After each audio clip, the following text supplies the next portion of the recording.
नमस्कार सर्व उपस्थित मान्यवरांचं आणि आजचे प्रमुख अतिथी ज्यांची आपण मुलाखत ऐकायला उत्सुक आहोत ते आपले सर्वांचे सुपरिचित विश्वास काटदरे अर्थात भाऊ काटदरे यांचं मी मनपूर्वक स्वागत करते।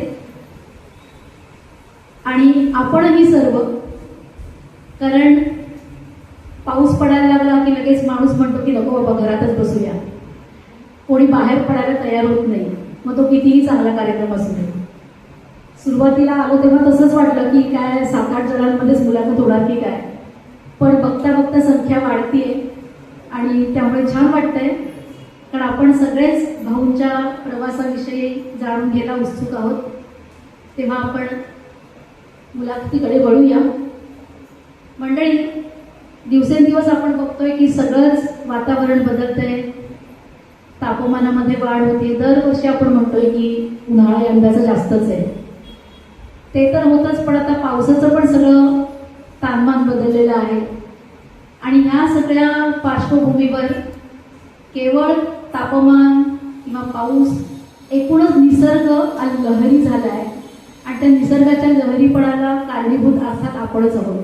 माणूस जो स्वतःला फार शहाणा समजत आलाय आणि त्याला वाटतं की निसर्गापेक्षा मी मोठा आहे, पण हळूहळू निसर्ग सुद्धा आपल्याला दाखवत असतो की तुम्ही माझ्यासमोर किती खुजे आहात, किती लहान आहात। आणि मग वेगवेगळ्या रूपामध्ये तो निसर्ग बुमरँगसारखा आपल्यावर उलटत असतो। मग कधी पूर असेल, कधी सुनामी असेल, कधी भूकंप असेल, अशा सगळ्या गोष्टींमधनं आपल्याला जाणीव होत असते, पण तरी सुद्धा आपण काही आपला मनुष्य धर्म सोडत नाही, प्लास्टिकचा वापर करतोच, वाटेल तिथे त्या प्लास्टिकच्या बाटल्या टाकतो। अगदी भाऊंच्या संस्थेने सुरू केलेलं आहे की तुम्ही प्लास्टिकची बाटली वापरा आणि त्या बॉक्समध्ये आणून टाकत जा, त्यासाठी पिंजरे लावलेले आहेत ठिकठिकाणी, पण तरी सुद्धा आपल्याला दिसतंय की गटारांमध्ये किती प्लास्टिकच्या बाटल्या पडलेल्या असतात। त्यामुळे हा सगळा जो ऱ्हास होतोय त्या ऱ्हासाला आपण कारणीभूत आहोत।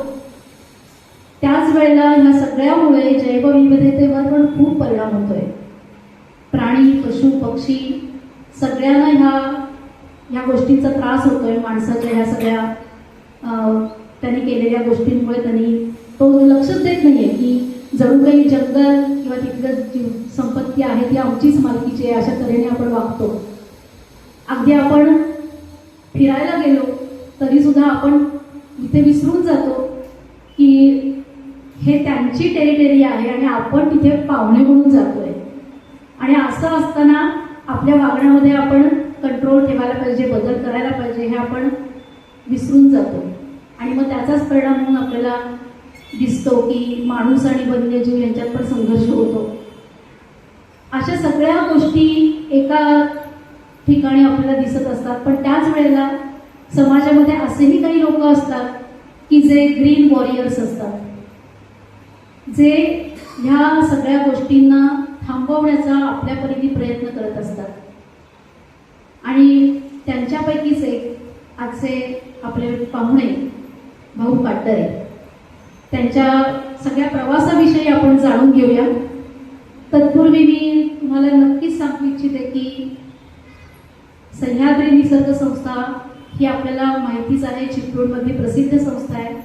मी तर असं म्हणेन की भाऊंच्या कामामुळे या चिपळूणला एक मानाचं स्थान आंतरराष्ट्रीय पातळीवर सुद्धा प्राप्त झालंय। आणि त्यासाठी आपण सगळ्यांनी भाऊंचा नक्कीच टाळ्यांच्या गजरामध्ये त्यांना शुभेच्छा देऊया, कारण चिपळूण नकाशावर आला त्यांच्यामुळे। अशी ही संस्था सुरू केली त्यांनी। आज त्या संस्थेचे ते संस्थापक सदस्य आहेत, संचालक आहेत। ही संस्था स्थानिक लोकांच्या सहभागातून सुरू झालेली आहे। त्यांना अनेक मित्र त्यामुळे जोडले गेले आणि मग हळूहळू जसजशी कामं त्यांच्या हातून होत गेली तसतशी त्या ठिकाणची स्थानिक मंडळी सुद्धा त्यांना जोडली गेली आणि मोठी चळवळ सह्याद्री निसर्ग संस्थेच्या माध्यमातून सुरू झाली। आपल्याला आज अभिमानाने सांगावं असं वाटतं की आज त्यांचा 7वी आणि 9वीच्या पुस्तकामध्ये, इंग्रजी पुस्तकामध्ये त्यांच्या कार्याचा गौरव म्हणून जे खवले बांद्रावरचं त्यांचं संशोधन आहे त्याच्या संदर्भात भाऊ काटरेंनी लिहिलेला इंग्रजी मधल्या पुस्तकातला धडा आहे, किंवा सागरिका समाजची त्यांची जी मोहीम आहे त्याच्यावर आधारित सुद्धा धडा आहे. म्हणजे अगदी लहानपणापासून मुलांच्या मनावर निसर्ग संरक्षण आणि संवर्धन बिंबवण्याचं काम त्यांच्या लेखनांमधनं होत आहे. आणि ही खरंच NCERT त्या सरकारने दिलेली त्यांच्या कामाची पावती आहे की हे धडे समाविष्ट केले गेलेले आहेत. इतकंच नाही तर 12वीच्या इतिहासाच्या पुस्तकामध्ये सुद्धा भाऊ काटरे त्यांच्या संस्थेविषयीची माहिती आहे. आणि ही खरंच अभिमानास्पद गोष्ट आपल्या चिपळूणकरांसाठी आहे. अनेक पुस्तकांमध्ये सुद्धा त्यांच्याविषयी लेख लिहिले गेलेले आहेत. खरेखुरे आयडॉल्स हे जे युनिक फीचर्सचं पुस्तक आहे, असंख्य लोकांवर ही पुस्तकं त्यांची ती सिरीजच आहे काढलेली आहे. त्यातल्याच एका पुस्तकात भाऊंविषयी लेखन आहे. हे पण खूप मोठी गोष्ट आहे, गौरवाची गोष्ट आहे. त्यांना खूप पुरस्कार सुद्धा प्राप्त झालेले आहेत. कार्ल सीज वन्यजीव पुरस्कार, RBS सेंचुरी एशिया पुरस्कार, झी 24 तासचा अनन्या सन्मान, वसुंधरा साथी मटा सन्मान, वसुंधरा मित्र पुरस्कार, पर्यावरण भूषण पुरस्कार, हे सगळे पुरस्कार त्यांना प्राप्त झालेत. पण त्याहीपेक्षा आपण म्हणूया की मोठा पुरस्कार म्हणजे त्यांच्याबद्दल लोकांना असलेलं प्रेम आणि लोकांनी त्यांच्या कार्याचा केलेला गौरव. आणि हा खरं तर पुरस्कार त्यांच्या सुद्धा दृष्टीने खूप महत्त्वाचा असेल. तर अशा ह्या भाऊंची जी मुसाफिरी आहे त्याच्याविषयी आपल्याला जाणून घ्यायचं आहे. तर मी भाऊ तुम्हाला पहिल्याच प्रश्न म्हणजे असं विचार की लहानपणामध्येच ही कुठेतरी बीज रुतलेली असतात आणि तिथून मग ह्या प्रवासाला आपल्या सुरुवात होते. तर तुमच्या घरी असं वातावरण होतं का, किंवा आई किंवा वडील त्यांच्यामधून किंवा त्यांनी हे निसर्ग रक्षणाचं बाळकडू तुम्हाला दिलं का?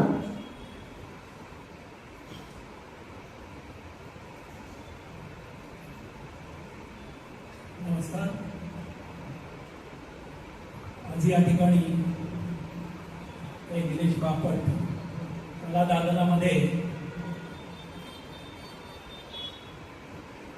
निलेश बापट निसर्ग कट्ट्यामध्ये मला बोलण्याची संधी मिळते त्याबद्दल मी सर्वप्रथम आयोजकांचे आभार मानतो. आता जसं खूपशा गोष्टी सांगताय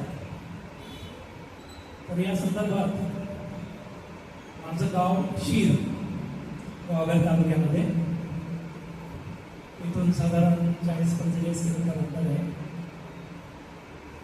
आणि तिथे आमचं घर आहे. माझे वडील जे होते ते त्या काळात SSC झाल्यानंतर कोर्टामध्ये नोकरीला लागले होते. परंतु आजोबांनी त्यांना बोलवून घेतलं की शेतीवाडी सांभाळायला कोणी नाही तुझ्याशिवाय, तुम्हाला ये इकडे. तर नाराजीनंच ते आले शेतीला आणि मग शेती चालू झाली. परंतु सुरुवातीपासूनच त्यांना एकंदर निसर्गाच्या संदर्भात आवड होती. त्यामुळे त्या काळात 55, 60, 70, 80 या काळामध्ये रीडर डायजेस्ट, नॅशनल जॉग्राफी याचे अंक घ्यायचे ते. BBC, व्हॉइस ऑफ अमेरिका हे रेडिओ प्रोग्राम ऐकायचे. BNHS संस्थेचे मेंबर असून बर्ड रेंकिंग किंवा बर्ड काउंटिंग याच्यामध्ये सहभागी व्हायचे. परंतु हे एकटेपणाने त्यांचं काम चालायचं आणि हे सगळ्याची आवड असल्यामुळे लहानपणापासूनच आम्हाला त्या संदर्भातल्या गोष्टी सांगायचं, ते चित्र दाखवायचे त्या अंकामधले आणि वेळोवेळी जंगलात फिरायला जाणं, शेतावर फिरायला जाणं आणि वेळोवेळी आपल्या समोर जे पक्षी प्राणी दिसतील त्याची माहिती देणं, हे सतत चालायचं. एकंदर त्या नॅशनल जॉग्राफी किंवा रीडर डायजेस्ट याच्यामुळे अनेक गोष्टी आम्ही लहान वयातच ऐकल्या आणि त्यामुळे नवीन नवीन धाडसी गोष्टी करणं, निसर्गाच्या संदर्भात काही गोष्टी करणं हे सातत्यानं होत राहिलं. आता मला आठवतो 4थी-5वीत असेल मी, आणि नदीवरती दुपारच्या वेळी खेळायला पोहायला जायचं, तसं गेलो होतो. आणि एक खंड्या पक्षी अशा समांतर धावत येत होता, सॉरी उडत येत होता, आणि मी बसलो होतो. तर मी असा हात वर केला त्याच्या पडण्याच्या त्याच्या उडण्याच्या जागेमध्ये, आणि तो बरोबर माझ्या हातावर आपडला आणि पडला. त्या काळात मला काही समजत नव्हतं फार काही, परंतु त्याला मी पकडला, घरी घेऊन आलो, होता दाखवला. तर त्याच वेळी मला त्याने बर्ड रिंगिंग काय असतं, हे पक्षी का महत्वाचं आहे, त्यांचं रिंगिंग कसं केलं जातं, काउंटिंग कसं केलं जातं, हे त्यांनी सांगितलेलं आजही मला चांगल्या प्रकारे आढळतं. त्याचबरोबर अनेक गोष्टी त्या काळात ऐकल्या, परंतु तेव्हा तेवढी आवड नव्हती, माहिती नव्हतं. आपण आपल्या सगळ्या त्या काळच्या खेळणं वागणं या सगळ्या ह्याच्यात असायचं. परंतु सगळ्याच्या सुट्ट्या असायच्या. त्याच्यानंतर 8वीसाठी मी चिपळूणला आलो. तर सुट्टीच्या काळामध्ये तिथे जायचं, त्यावेळी आमच्या शेतावर फिरणं, जंगलात जाणं हेच सगळ्यावर चालू असायचं. आणि त्या काळात झाडावर चढणं हा एक माझा आवडता उपक्रम असायचा. आणि झाड बघितल्यानंतर झाड कसलं आहे पाण्याच्या, त्या झाडावर मला कसं चढता येईल त्याच्याकडे माझं लक्ष असायचं. त्याच्यामुळे मी त्या काळात आणि नंतरच्याही काळात मोठमोठ्या झाडावर दिलेल्या चढायचो, आणि त्याचा उपयोग मला या सगळ्यामध्ये नंतरच्या कालावधीमध्ये निश्चितच झाला. या सगळं करीत असताना अनेक वेळा अपघात घडले, पडलो, जडलो, पण कधी मला कोणी ओरडलं नाही. नेहमीच मला प्रोत्साहन मिळत राहिलं. आणि त्यामुळे या सगळ्या निसर्गाच्या संदर्भात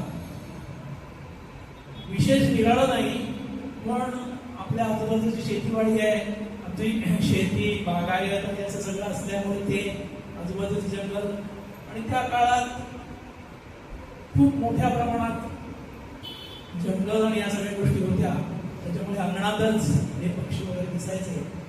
विशेष जरी काही केलं नाही तरी ते बघितलं जायचं. शेतावर चाललोय मी, नदीतून पलीकडे जाताना धोबी पक्षी दिसला की लगेच वडील सांगायचं हा व्याकटेल. मला फार काही नाही समजत नाही, प्रत्येक वेळी दिसला की तो व्याकटेल म्हणून मी म्हणायचो. त्याच्यामुळे कुठे ना कुठे तरी या सगळ्या गोष्टी येत राहिल्या, आणि त्याच्या माध्यमातून त्या मनावर कोरत राहिल्या. सगळ्यात महत्वाचं म्हणजे वडील कडक शिस्तीचे होते, नैतिक गोष्टी मानणारे होते. त्याच्यामुळे सगळ्या काळामध्ये त्या गोष्टी निश्चितपणे मनावर बनल्या गेल्या, आणि संपूर्ण माझ्या आयुष्यात जगासमोर वागताना त्या निश्चितच उपयोगात पडल्या. आणि निश्चितच या सगळ्या याच्यामध्ये माझे आई वडील, कुटुंबीय, बहीण भाऊ आणि बाकी सगळे कुटुंब याचा कायमस्वरूपी मला पाठिंबा मिळाला. नंतरच्या काळात मी इकडे सगळं काम करत असताना कौटुंबिक कार्यक्रमात फार क्वचित असायचो, पण त्याबद्दल मला कोणी काही कधी म्हटलं नाही. तुझे कार्यक्रम जर वेळ असेल त्यासाठी अशा पद्धतीचं एकंदर मला वातावरण होतं, त्यामुळे खूप मोठं पाठिंबा मला त्यामुळे. खरंच आहे, घरच्यांच्या पाठिंब्याशिवाय काहीच गोष्टी होऊ शकत नाही. आणि त्यामुळे तुमच्या घरच्यांच्या सुद्धा पेशन्सला आपण सलाम देऊया. कारण काही वेळा असं होतं की अरे एवढी महत्वाची गोष्ट आहे, लग्न आहे घरातलं आणि तू नाहीस म्हणजे काय, पण असं न करता त्यांनी तुमच्या कामाला महत्त्व दिलं, आणि म्हणूनच आज तुमच्यापर्यंत एवढं मोठं काम उभं राहू शकलं. आणि त्यामुळे खरंच घरच्यांची मिळालेली मोलाची साथ ही पण तुमच्या कामाचा एक मोठा भाग आहे असं म्हणायला हरकत नाही. हे तुम्ही सगळं हळूहळू अनुभवतच होता. त्यांनी सांगितलेली गोष्ट खूप खरंच छान आहे. ही अर्थात ऐकायला फार तरुण मंडळी आता नाही आहे, ती हवी होती खरं तर, की पडलं झडलं तरी चालेल, पण तुला ही गोष्ट आली पाहिजे, झाडावर चढता आलं पाहिजे. आता आपण बघतो की जरा काही झालं की आपण किती मुलांच्या बाबतीमध्ये अति कॉन्शियस असतो, त्याला काही करू देत नाही. त्यामुळे ह्या गोष्टी जर होत राहिल्या तर मग अशी मोठी कामं होत नाही. पण हे त्यांचं घरच्यांचं कौतुक आहे, त्यांच्या वडिलांचं खूप मोठेपण आहे की त्यांनी त्यांना ते सगळं करू दिलं.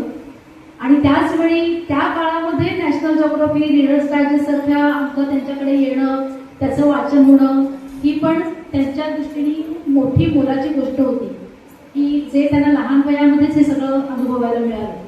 आणि त्यामुळे लहानपणीच ही सगळी कुठेतरी रुजवात त्यांच्यामध्ये होत होती. फक्त ते त्या पद्धतीने ते कदाचित घेत नसतील की पुढे जाऊन आपण असं काही करणार आहोत वगैरे, पण ते नक्कीच कुठे ना कुठेतरी मनामध्ये रजिस्टर होत होतं आणि त्याचाच हा परिपाक असेल की पुढे जाऊन त्यांच्याकडून निसर्ग संवर्धनाचं एवढं काम झालं. मग तुम्ही इथे चिपळूणमध्ये आलात, तुमचं सगळं महाविद्यालय शिक्षण पण चिपळूणमध्ये झालं. ही आवड तुमची जोपासत असतानाच असंही लक्षात आलं की तुम्ही चिपळूणमध्ये एक संघर्ष क्रीडा मंडळ, जे खूप नावाजलेलं क्रीडा मंडळ होतं, त्याची पण स्थापना तुम्ही केली. मग तुम्ही खेळाडू म्हणून पण तेवढेच कार्यरत होतात, प्रसिद्ध होतात. कुठल्या खेळामध्ये तुम्हाला जास्त आवड होती? 10वी शिरीला फक्त 7वी पर्यंत शाळा होती, त्याच्यामुळे 8वी साठी चिपळूण आलो आणि अर्थातच युनायटेड स्कूलमध्ये 8वी आणि 9वी 10वी हे सगळं चालू झालं. परंतु त्या काळात 8वी 9वी 10वी शाळा याच्यामध्ये फार मी काही पुढे नव्हतो. अभ्यास आपला आणि तेवढंच काही करत नव्हतो. 11वी 12वी मध्ये, 11वी सुद्धा स्कूलमध्येच होती. 11वी 12वी मध्ये मी व्हॉलीबॉल खेळायला लागलो आणि त्याच्यामध्ये पण चांगलं नैपुण्य मिळवलं. मग कॉलेजच्या संघामध्ये निवड वगैरे या सगळ्या गोष्टी होत होत्या. परंतु तरी फार त्याची काही आवड होती असं नाही. परंतु डीबीजे कॉलेजला FY ला गेल्यानंतर काय घडलं तसं आता माझ्या लक्षात नाही, पण मी कबड्डी खेळायला सुरुवात केली. हा, पूर्वी मी कबड्डी खेळलो नव्हतो. अगदी आठवत आहे, मागे मी एकदा असं विचार केला, आठवण केली तर गावाला असताना 6वी 7वी 1-2 दिवस असं मुलांबरोबर खेळल्याचं कबड्डी आठवत आहे. तिकडून आलेला तर कधी 1-2 ठिकाणी असे मुलांबरोबर कधीतरी खेळले असं आठवत आहे, पण असं सिरियस कधी खेळलो नव्हतो. आणि कॉलेजची टीम वगैरे असते हे सगळं बघून FY ला प्रॅक्टिसला मी गेलो. पण सुरुवातीपासून माझं असं होतं की जे काही करायचं ते त्यांना मला धन देऊन करायचं. त्याच्यामुळे मी ती प्रॅक्टिस होती ती सिरियस घेतली. अगदी उत्तम प्रकारे मी कायमस्वरूपी जायचो, सतत असायचो आणि लगेच नैपुण्य त्याच्यात मी मिळवलं. आणि मग लगेच त्या कॉलेजच्या संघात निवड झाली, तिथून खेळायची सुरुवात झाली. आणि मग ती 2-3 वर्ष आम्ही उत्तम प्रकारे डीबीजे कॉलेज मधून खेळत होतो आणि चांगलं तिथे मला यश मिळत होतं. आणि हे करत असताना माझ्यामध्ये टिवायला होतो आम्ही आणि पावसाळ्यात कोहिनूर मित्रमंडळाच्या स्पर्धा असायच्या, खूप प्रसिद्ध असायच्या, त्या लोकप्रिय होत्या आणि आमचा संघ पण डीबीजे कॉलेजचा चांगला झाला होता. त्याच्यामुळे आम्ही प्राचार्यांना विनंती केली की आमचा संघ तिथे खेळायला आम्हाला परवानगी द्या डीबीजे कॉलेजचा. परंतु त्यांनी सांगितलं तुमचा अभ्यास आणि या सगळ्या गोष्टी होतील, त्याच्यामुळे तुम्हाला काय परवानगी देत नाही आम्ही. त्याच्यामुळे आम्ही खट्टू झालो. परंतु आम्हाला खेळायचंच होतं तिथे, म्हणून आम्ही सगळेजण एकत्र आलो आणि एकवीस म्हणला चला आमच्यावर अन्याय होतो, याच्या विरोधात आम्ही संघर्ष करणारच असं म्हणून धावाधावपणे प्रिन्सिपलकडे गेलो. नंतर काय घडलं मला माहित नाही, पण आमचे क्रीडा शिक्षक बाकी सगळ्यांनी पण रद्दबदली केली, सांगितलं आम्ही अभ्यास वगैरे चांगला करू, नंतर परवानगी दिली गेली. आम्ही खेळलो तिथे, विजेते पण मिळवलं आम्ही. पण दरम्यान झालं होतं काय की आमचं कॉलेज लास्ट इयरला असल्यामुळे बऱ्याचशा लोकांचं संपत होतं आणि कॉलेजमधून आम्ही बाहेर पडत होतो. कॉलेजमधून बाहेर पडल्यानंतर कॉलेजच्या संघातनं खेळणं वगैरे असं काही नसतं पुढे. त्याच्यामुळे मग होणार काय की आपले सगळे खेळाडू आहेत ते वेगवेगळ्या संघातून, स्थानिक संघातून खेळतील. मग हे न होता आपला संघ एकत्रित राहील यासाठी आपण प्रयत्न करूया असं सगळ्यांचं मत पडलं. त्याच्यामध्ये मी पुढाकार घेतला, नाही आपल्याला हे काहीतरी केलं पाहिजे. आणि मग आम्ही संघर्ष क्रीडा मंडळ या सगळ्या एकत्र येऊन ती संस्था आम्ही क्रीडा मंडळाची चालू केली. ते सगळे खेळाडू होते आणि ती चालू केल्यानंतर नंतरच्या साधारण 7-8 वर्ष आम्ही सर्वत्र जिंकायचो. आम्ही संघ खूप प्रसिद्ध होता, लोकप्रिय पण होता. रात्री 1-1:30 वाजला तरी आमच्या स्पर्धा बघायला लोक यायचे. आम्ही शिस्त उत्तम प्रकारे पाळली होती, त्याच्यामुळे लोकप्रिय पण होतो, विजेते पण मिळवत होतो. नंतरच्या काळात नवीन नवीन खेळाडू यायला लागले, नवीन पिढी यायला लागली आणि ते त्यांनी पुढे तसंच चालवलं. अजूनही संघ आमचा उत्तम प्रकारे काम करतोय. थोडंसं कमी जास्त नेहमीच होत असतं अर्थात, पण निर्णायक क्षेत्रात तो कबड्डी संघ किंवा संघर्ष क्रीडा मंडळ ही संस्था पण काम करते. गेली 2 वर्ष मॅरेथॉन भरवतोय आणि एकंदर ती संस्था सुद्धा उत्तम प्रकारे काम करते. पण त्या काळात क्रीडा क्षेत्रामध्ये मला खूप इंटरेस्ट आला आणि त्यातून तो खेळत गेलो आणि जिल्हा राज्य याच्यामध्ये खेळत राहिलो. आम्ही अनेक खेळाडू राष्ट्रीय पातळीवर खेळले, पंच, त्याचबरोबर क्रीडा प्रशिक्षण अशा निर्णया जबाबदाऱ्या पार पाडल्या. हे सगळं करीत असताना साधारणपणे 87-88च्या दरम्यान एक निवड चाचणी असताना मला असं जाणवलं की आपण पूर्वीसारखे खेळत नाही आहोत, थोडंसं ताकद आपली कमी पडते की काय. आणि मग त्या वर्षी संघामध्ये निवड झालेली असताना सुद्धा मी खेळणार असं जाहीर केलं. नंतरच्या 1-1.5 वर्षांमध्ये मी कबड्डीला रामराम केला. अनेक लोक मला म्हणायचे की एवढ्या कमी म्हणजे 90 मध्ये साधारण 80 मध्ये खेळायला लागलो आणि 87-89ला थांबलो, एवढं कमी वेळा आम्ही खेळलो. तेव्हा मी म्हणायचो की नको नको म्हणत असेल त्याच वेळी आपण जर का केलं तर योग्य असतं, नाहीतर मग आपली ताकद कमी झाली, आपल्यापेक्षा चांगले खेळाडू आहेत त्यांना न खेळवता आपण खेळायचं, नंतर ते योग्य नाही. त्याच्यामुळे मी बंद केलं. नंतर पुढे क्रीडा प्रशिक्षक किंवा कोच आणि पंच या संदर्भात पण खूप गोष्टी केल्या होत्या. जसं की पंच आणि या परीक्षा इथे होत नसतं ते चालू केल्या होत्या, पंच झाले होते, मी स्वतः झालो होतो आणि त्या माध्यमातून कबड्डीची सेवा करण्याचा प्रयत्न केला. परंतु नंतरच्या काळात खेळाडूंना सगळ्या शॉर्टकट हवे असतात, तेवढी मेहनत घेण्याची तयारी नसते. मी या सगळ्याचा विचार करता साधारण 89-90च्या दरम्यान मी पूर्णपणे त्याच्यातून निवृत्त झालो. पण तो संघ किंवा ती संस्था अजूनही कार्यरत आहे आणि आम्ही अधिक चांगलं या संस्थेच्या माध्यमातून सुद्धा काम करतोय. खरंच एखादी संस्था इतके वर्ष टिकणं हे पण खूप मोठी गोष्ट आहे. त्यामुळे 1980 पासून तुम्ही आज 26 पर्यंत म्हणताय की संस्था चांगल्या पद्धतीने काम करते, यामध्ये तुमचंही तेवढंच नक्कीच मोलाचं योगदान आहे. आणि खरंच आहे की आता बास तुम्ही तर घरी बसा असं लोकांनी म्हणायच्या आत आपल्याला लक्षात येणं की नाही बाबा आता आपली ताकद कमी होती, आपण नाही करू शकत, आणि त्याचवेळी सन्मानाने आपण निवृत्ती जाहीर करणं ही खूप मोठी गोष्ट आहे. पण तरी सुद्धा तुम्ही आता त्या कार्यामध्ये अजूनही सक्रिय आहात, ही खरंच चांगली आणि लोकांनी घेण्यासारखी गोष्ट आहे. मग ह्या क्रीडा माध्यमातून तुम्ही त्यानंतर अचानक एखादी निसर्गाच्या जवळ जाणारी किंवा निसर्ग संवर्धन किंवा संरक्षण असं काहीतरी करूया असं तुमच्या डोक्यामध्ये मला बोलायला लागलं आणि मग त्याच्यातनं तुमची सह्याद्री निसर्ग संस्था जन्माला आली.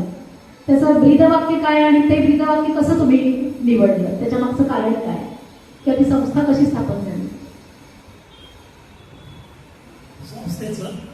संस्थेचं ब्रीदवाक्य आहे ठेवू दूरदृष्टी रक्षू निसर्ग सृष्टी. हे सुद्धा मीच निवडलेलं आहे, बनवलेलं आहे. अर्थातच आमचे सगळे सहकारी त्याच्यामध्ये सहभागी आहे.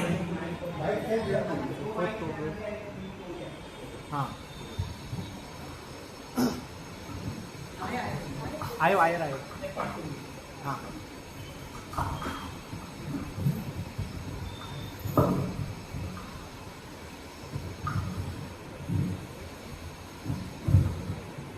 हॅलो.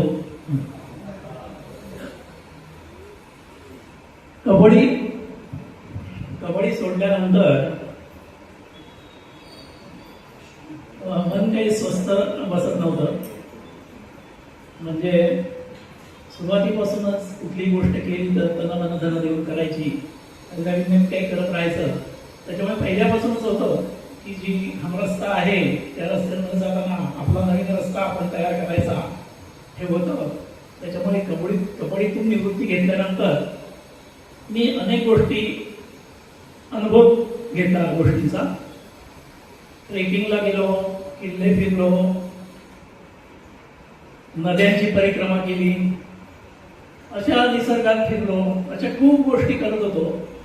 साधारण 89, 90, 91, 92 या 2-3 वर्षामध्ये आपल्याला काय निराळं करता येईल या दृष्टिकोनातून प्रयत्न होता.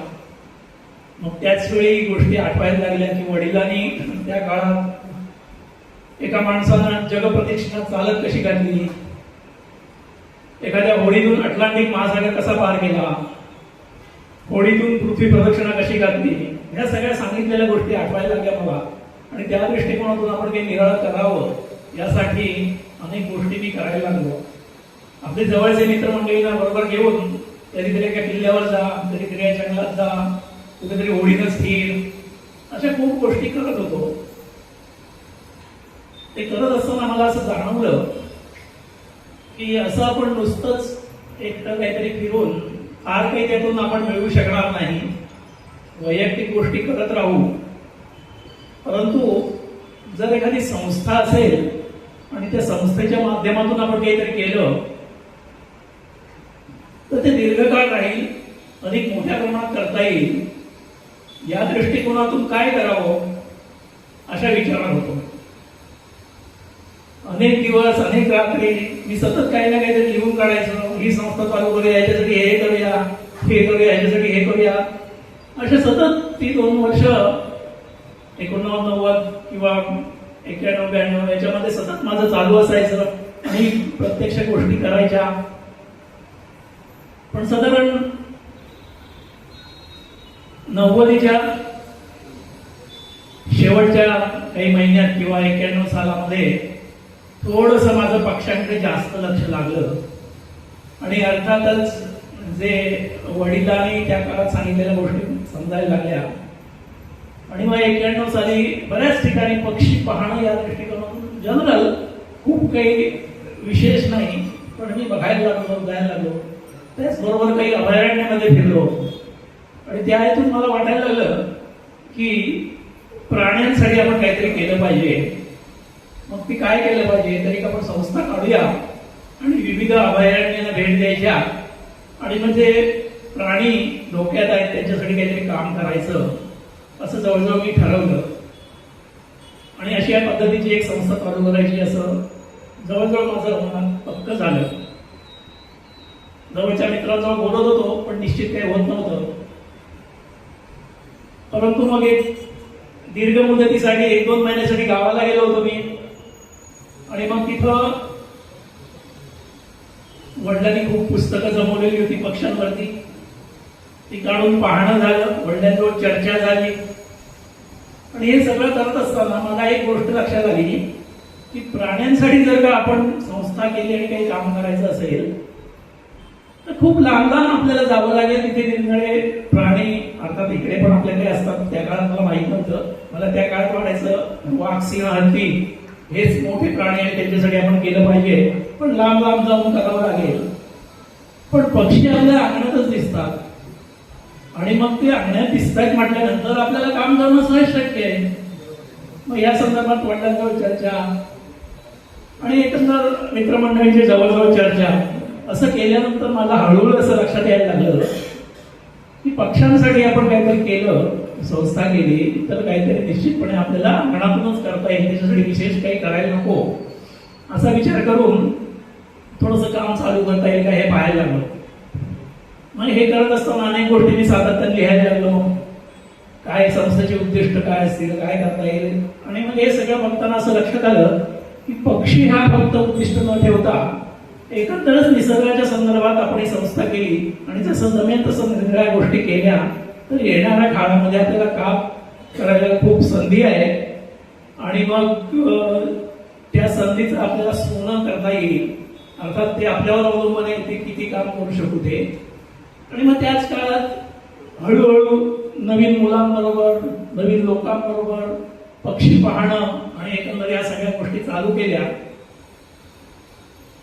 आणि मग आमच्या मित्रमंडळींना सगळ्यांना सांगितलं की आपल्याला अशी संस्था चालू करायची आहे.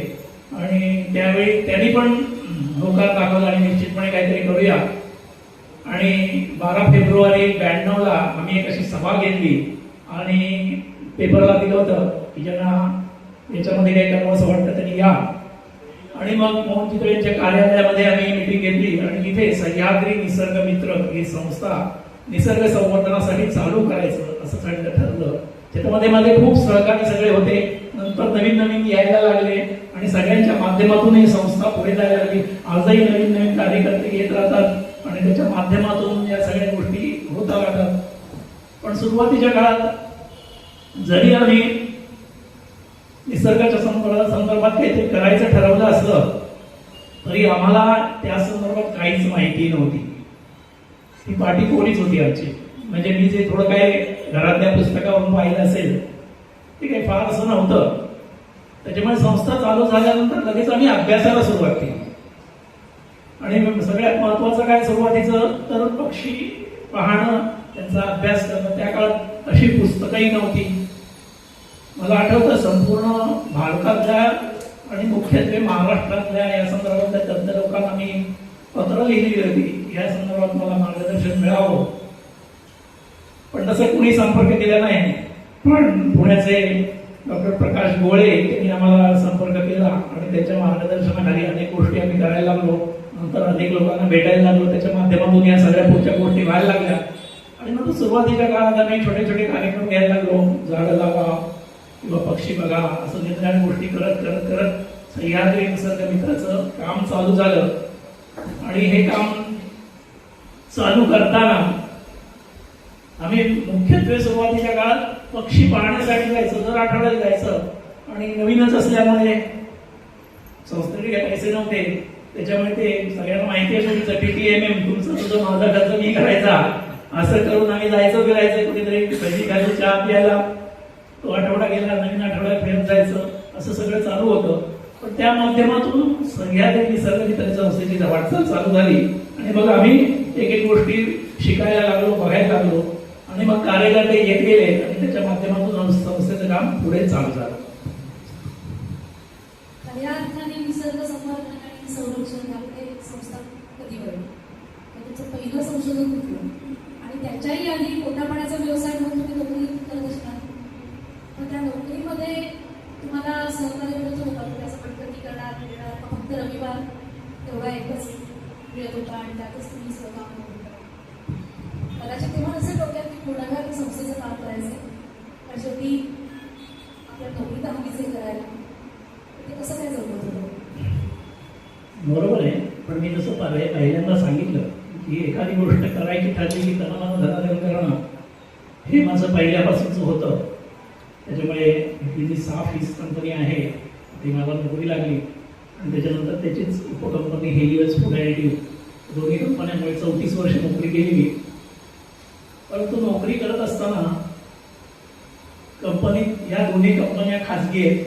त्याच्यामुळे खाजगी इंडस्ट्रीमध्ये असलं कुठलं काही तुम्हाला सुविधा काही मिळतील, तुम्हाला एक्सक्यूज दिलं जाईल अशी अपेक्षाच करणं चुकी आहे. आणि त्याप्रमाणे तसं काही होत नव्हतं. स्ट्रिक्ट जे असायचं ते सगळं असायचं. पण मी जसं सांगितलं की माझ्या या कार्यक्रमासाठी मी वेळ काढायचो. पण ऑफिसमध्ये कधी मी दांड्या मारतोय असं नाही झालं. मी एक उद्दिष्ट ठेवलं होतं की आपली नोकरी आहे तिथे काम व्यवस्थित करायचं. मी कामात परफेक्ट असायचो तिथं. पण मग हा वेळ कसा मिळणार. मग त्या काळात आम्ही काय करायचं एखाद्या पक्षाचं दर्ट दिसलं आणि त्याचा अभ्यास करायचा, कॅमेरा लावायचा, या सगळ्या गोष्टी केल्या तर पहाटे लवकर उठायचं, काळोख असताना घरातनं बाहेर पडायचं, त्या ठिकाणी जायचं. उजाडता झाडावर चढून कॅमेरा बसवायचा. बाकीचे कार्यकर्ते आमच्या बरोबर असायचे. पण झाडावर चढणं एक मोठं काम असायचं ते मलाच करावं लागायचं. बाकीचे बरोबर असायचे आणि त्याच्या माध्यमातून उजाडता आम्ही ते सगळं करायचो. आणि बरोबर 8 वाजता मी निघून कंपनीत जायचो. आणि कंपनीतनं सुटलं की 5 वाजता निघून 5:15 वाजता त्या ठिकाणी यायचं. असं सगळं करत होतो. त्याचबरोबर जसं मगाशी सांगितलं की नोकरी आणि हे सह्याद्री निसर्ग मित्र ह्या दोनच गोष्टी मी केल्या. एकंदर आमच्या कौटुंबिक कार्यक्रमांनी फार क्वचित असायचो. कधीतरी ऑर्डर यायची आईची वगैरे की नाही हे महत्वाचं आलं पाहिजे, मग त्यावेळी जायला लागायचं. पण एरवी फार कमी असायचं. त्याच्यामुळे नोकरी सांभाळून या सगळ्या गोष्टी करणं गरजेचं होतं. कारण तशी नोकरी सोडून चालणार नव्हतं, कारण आपलं पोटासाठी काहीतरी करणं गरजेचं आहे. मला नोकरीमध्ये रिस्पेक्ट होता चांगला, पण सुविधा किंवा माझ्यासाठी स्पेशल असं काही होत नव्हतं. अर्थात तशी अपेक्षाही नव्हती.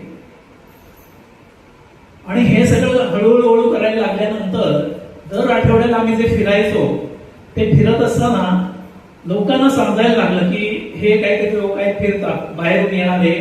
मग कधीतरी पुण्याहून कोणतरी आला, मुंबईतून कोणतरी आला, नाशिकचा कोणतरी आला, असं आमच्या बरोबर असायचं.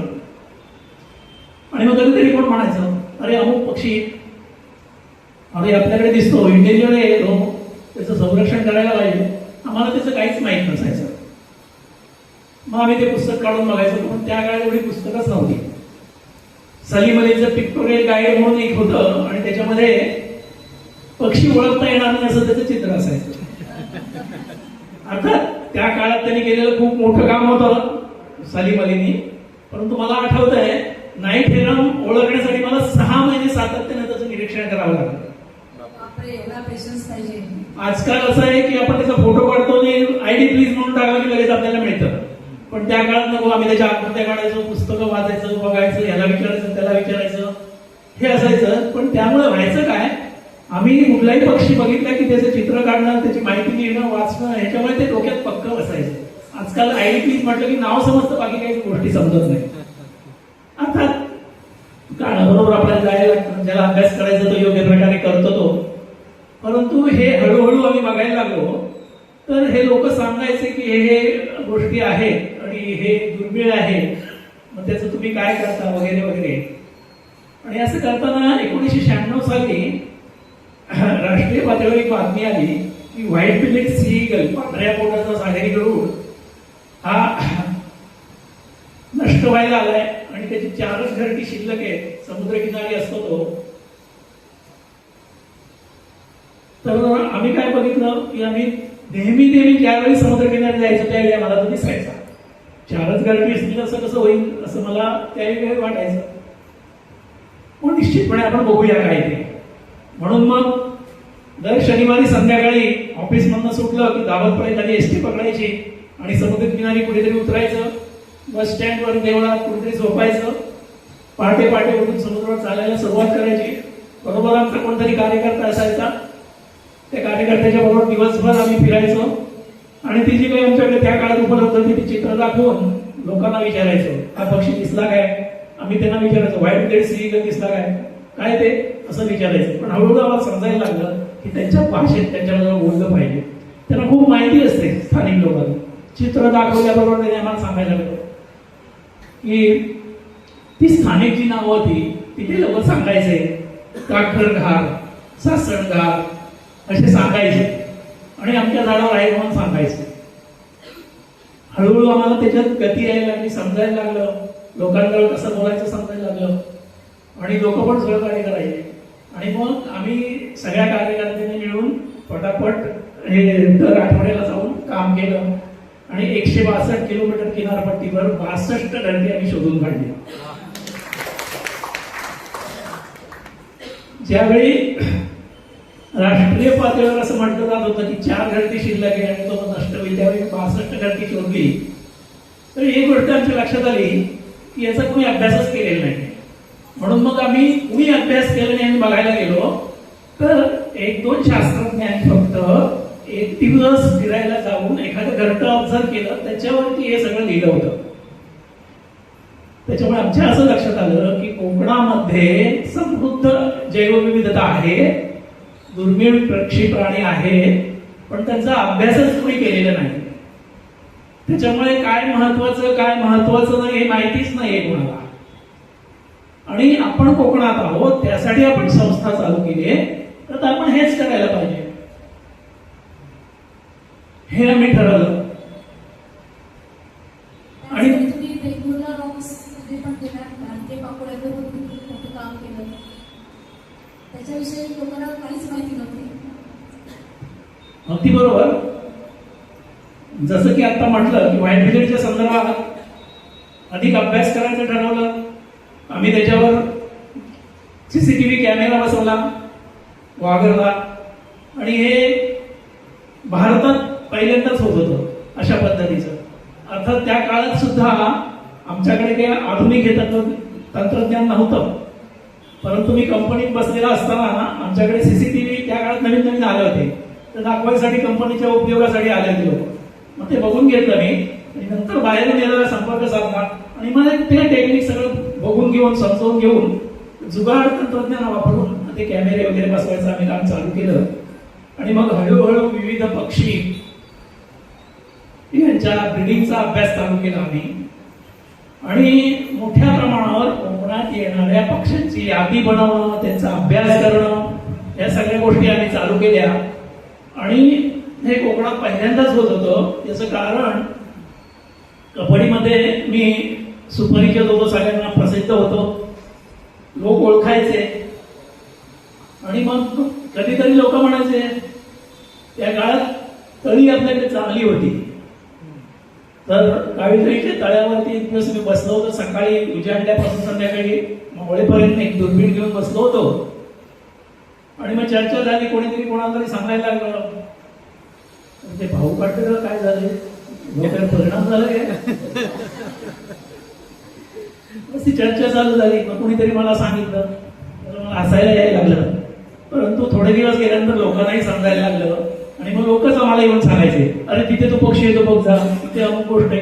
तर हे सगळं नवीन होतं आणि त्या काळात पण नवीन यंग जनरेशनला आम्ही हे दाखवायचं चालू केलेलं. मुलांना बरोबर घेऊन जायचं आणि हे सगळं करायचं आणि स्वतः पण अभ्यास करायचा. या सगळ्या गोष्टी करायला लागलो. आणि असं करत असताना एकदा आम्ही त्यावेळी काय केलं की जे पक्षी आहेत त्यांची एक यादी बनवायची आणि आपल्या आजूबाजूला असणाऱ्या पक्ष्यांचा अभ्यास करायचा. हे सगळं चालू होतं. आणि ते करत असताना आमच्या वाचनात असं होतं की वेंगुर्ला रॉक्स म्हणून एक ठिकाण आहे. वेंगुर्ला पासून 20 किलोमीटर किंवा निमती पासून 8 किलोमीटर आणि तिथे एक बेट आहे. त्या बेटावर भारतीय पाकोळी नावाचे पक्षी घरटी करतात आणि त्याची घरटी काढून विकली जातात. आणि त्या काळात सरकारच हे करायचं आणि 300 रुपये त्यांना चायनाकडून मिळाल्याच्या नोंदी होत्या, त्या मला माहिती होती. पण त्या काळात काही वन्यजीव संरक्षण कायदा नव्हता, त्याच्यामुळे हे सगळं चालायचं. 72 साली तो कायदा आला, त्या सगळ्याला बंदी आली. परंतु ते काय आहे म्हणून बघायचं आम्ही ठरवलं आणि मग आम्ही त्या ठिकाणी गेलो. आम्ही तिथे गेलो, तिथे जाणं खूप कठीण होतं. आम्ही गेलो एप्रिलमध्ये जाणं सोपं होतं. तसं एक होडीनं आम्ही गेलो, परंतु ती होडी त्या बंदराला टेकवत नाहीत, कारण ते सगळे दगड आहे आणि ती सतत हलत राहते, त्याच्यामुळे ती होडी आपलेल का. पण एप्रिलमध्ये सोपं होतं. आम्ही गेलो तिथे, आम्हाला ते काही पक्षी दिसले नाही. पण त्या बेटावरती कबूतर पण असायची आणि तिथे एक गुहा होती. त्या गुहेमध्ये ती कबुतरांची घरटी असायची. आम्ही सगळीकडे फिरलो, त्या गुहेत डोकावून बघितलं तर त्या गुहेमध्ये आपल्याकडे जसं बिल्डिंगचं काम झालं की रंगवायला बॅम्बू स्कॅफोल्डिंग बांधलं जातात, परांजे बांधले जातात, तसं आत ते बांधलेले होते. त्यामुळे आमच्या चटकन लक्षात आलं, हे सगळं अभ्यास केलेला असल्यामुळे इथे त्या भारतीय पाकोळी नावाची जी पाकोळी आहे तिचं वीण वसाहत आहे तिथं. आणि ती त्या गुहेमध्ये गवेच्या भिंतीला अर्धी बशी कापली तर होईल आणि मग अशी चिकटवली भिंतीला अशी घरटी असायची. तर ती घरटी आहे आणि ती घरटी स्वतःच्या लाळेपासून बनवतात आणि ती घरटी काढून त्याचं सूप बनवून आंतरराष्ट्रीय बाजारपेठेत पाठवलं जातं. सूप प्यायल्यानंतर लैंगिक शक्ती वाढते असा समज होता. त्याच्यामुळे प्रचंड किंमत यायची. दरवर्षी 50 लाखाची तस्करी त्या काळात चालू होती. 2000 सालची गोष्ट. आम्हाला ते दिसलं, पण आम्हाला ते लोकांना सांगायचं होतं. लोकांना बरोबर जो गाईड होता त्याला विचारलं, तो म्हणाला की या बेटावरती कबुतराची घरटी असतात, तर ती कबुतराचे शीट जमवायला लोक येतात परराज्यातले आणि खत म्हणून घेऊन जातात आणि दवा म्हणून पण घेऊन जातात. तर काय देतो आम्ही तिथलाच एक त्याला हुडीवाला त्याला मदत करायचा आणि हे असं सगळं चालू होतं. पण हे बघितल्यावर आमच्या लक्षात आलं, म्हटलं या लोकांना कसं समजायचं. म्हणून मग त्या गुहेमध्ये उतरलो मी. तिथे पण मला ते लहानपणचं सगळं उपयोग यायला अत्यंत कठीण होतं उतरणं, परंतु मी मॅनेज केलं. तर उतरलो आतमध्ये सगळं शूटिंग केलं. परत आलो गावामध्ये, त्या लोकांना दाखवलं. जर कबुतराची शीट जमवायची असेल तर ती खाली पडलेली जमवू शकतो आपण, हे परांदे कशाला बांधायचे. आणि त्यांना सगळं समजून सांगितलं की आंतरराष्ट्रीय पातळीवरची तस्करी आहे ही चालू, ही असं असं चाललंय, हे सगळं सांगितलंय. तशी तिथले लोक आम्हाला लगेच म्हणाले, आमच्याही जीवन आम्हाला न सांगता आम्हाला फसवून असं करतायत. उद्याच्या उद्या आम्ही सगळ्या लोकांना घेऊन तिथे जातो आणि ते सगळं पाडून टाकतो आणि त्यांना परत आल्यावर आपण काही इथे उभे करणार नाही. आम्ही त्यांना सांगितलं थांबा, असं नका करू. असं केलं तर ते निघून जातील ना, ते मिळणार नाहीत आपल्याला. म्हणून त्यांना सांगितलं की ते आले की आम्हाला सांगा, मग आम्ही शासनाची मदत घेऊन त्यांना पकडूया. मग ते त्यांना पटलं. आम्ही इकडे निघून आलो. आल्यावर लगेच आणि वन विभागाला मी सगळ्यांना कळवलं या संदर्भात. आणि 1 महिन्याभरात किंवा पाऊण महिन्यात तिथे लोक आले. ते बाहेरून होडीतनं तिथे यायचे, कारण ते बेट होतं. परस्पर होडीतनं यायचं, तिथे झोपडी बांधून तिथेच राहायचे. आणि स्थानिक एक माणूस होडीतनं त्यांना दाणा पाणी आणि हे ते सगळं पुरवायचं. ते सगळं चालू झालं. आम्हाला समजल्यावर आम्ही पोलिसांना, कस्टम्सला आणि सगळ्यांना सांगितलं. आणि एका संध्याकाळी पोलीस, वन विभाग आणि त्या सगळ्यांनी तिथे जाऊन त्या सगळ्या लोकांना पकडल्यानंतर आम्हाला समजलं ते सगळ्या गोष्टी. सतत फोन चालू होते, माहिती होतं सगळं. नंतर ते गेलं पुढे, लिगल गोष्टी चालू झाल्या.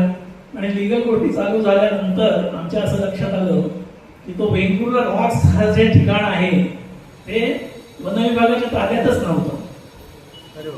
त्याचबरोबर ते पक्षी आहेत ते कुठल्या शेड्यूलमध्ये नव्हते. त्याचं कारण आहे, जे सगळे महत्वाचे पक्षी आहेत ते शेड्यूल 1, 2, 3, 4 असे आहेत. वाघाला एक उत्तम शेड्यूल 1 मध्ये आहे, सर्वोच्च त्याला संरक्षण मिळतं. या पक्षी कुठल्या शेड्यूल मध्ये नव्हते. त्याच्यामुळे ती केस ज्यावेळी चालेल तेव्हा जजला वाटेल काहीतरी केले, 100 रुपये दंड देतात, असं होणार होतं. तर इतर बाबतीत झालेलं आम्हाला माहिती होतं. म्हणून मग आम्ही सातत्यानं मोठ्या प्रमाणात पाठपुरावा केला. केंद्रीय मंत्रिमंडळ, सरकार, केंद्रीय वन विभाग, स्थानिक वन विभाग, राज्य वन विभाग या सगळ्या आघाड्यांवरती आम्ही 2 वर्ष सातत्यानं पाठपुरावा केला. तिथं सातत्यानं या सगळ्या गोष्टी मांडल्या. आणि दरम्यान त्याच वेळी ते चालू होतं. तर त्याच काळात वन्यजीव मंडळामध्ये माझी निवड झाली. त्याच्यामुळे त्याच्या माध्यमातून असं सगळ्या आघाड्यांवर सगळ्या लोकांना बरोबर घेऊन आम्ही केलं. प्रत्येक महाराष्ट्रातल्या संस्थेला सांगितलं तुम्ही अशा पद्धतीचं पत्र द्या. आणि हे सगळं केल्यानंतर या सगळ्या वेंगुर्ला रॉक्सच्या प्रकरण खूप मोठ्या प्रमाणात होतं. ते कोणी एक मोठा तस्कर होता आणि तो सगळं करायचा. आणि तिथं गेल्यानंतर तिथे जे जो कोण एजंट होते ते त्रिचीमध्ये जाऊन त्या लोकांनी पकडली. आणि हे सगळं मोठ्या प्रमाणात चाललेलं ते सगळ्या सरकारला समजलं. अजून एक महत्वाची गोष्ट त्याच्यामध्ये अभ्यास केल्यानंतर आली. सलीम अलीचे सहकारी हुमायून अब्दुल अली हे शास्त्रज्ञ होते आणि त्यांनी ह्या पाकोळीचा अभ्यास केला होता. आणि त्याचं पोट फाडून बघितलं तर त्यामध्ये 90% जास्त कंटेंट हे मँगो हॉपर म्हणजे आंब्यावरचे तुडतुडे ते होते. तर त्या तुडतुड्यांवरतीच त्यांचं पोट भरायचं. आणि हे तुडतुडे आंब्याची प्रत खराब करतात. म्हणजे कीटक जे सगळे आंब्यावर असतात त्याच्यामुळे आंबा खराब होतो. तर ते खाण्याचं काम मोठ्या प्रमाणात करतात. आणि नंतर आम्ही त्या वेगवेगळ्या राखसोबत रात्री वगैरे पण राहिलो. आणि 10,000 पक्षी पहाटेच्या वेळी तिथून उडून मुख्य भूमीवर आले आणि ते आंब्यावर फिरले. म्हणजे आंब्याचं ते संरक्षण करत होते. तुडतुडा खाऊन होता. हे सगळं पुढे आम्ही मांडलं. आणि त्यामुळे 2 वर्षानंतर जे कुठल्या शेड्यूल मध्ये नव्हते ते शेड्यूल 1 मध्ये आले. त्यामध्ये स्थानिक लोकांनी खूप मोठं सहकार्य आम्हाला केलं. त्या सगळ्याच्या माध्यमातून पहिल्यांदाच स्थानिक लोकांना बरोबर घेऊन यशस्वीपणे एखाद्या प्रजातीचं संरक्षण करणं आणि कायमस्वरूपी संरक्षण करणं याच्यामध्ये आम्हाला त्यावेळी यश मिळालं. पण हे सगळं आंतरराष्ट्रीय पातळीवरचं रॅकेट होतं आणि ते तुम्ही उद्ध्वस्त केलं. त्या तस्करांनी तुम्हाला त्रास नाही दिला?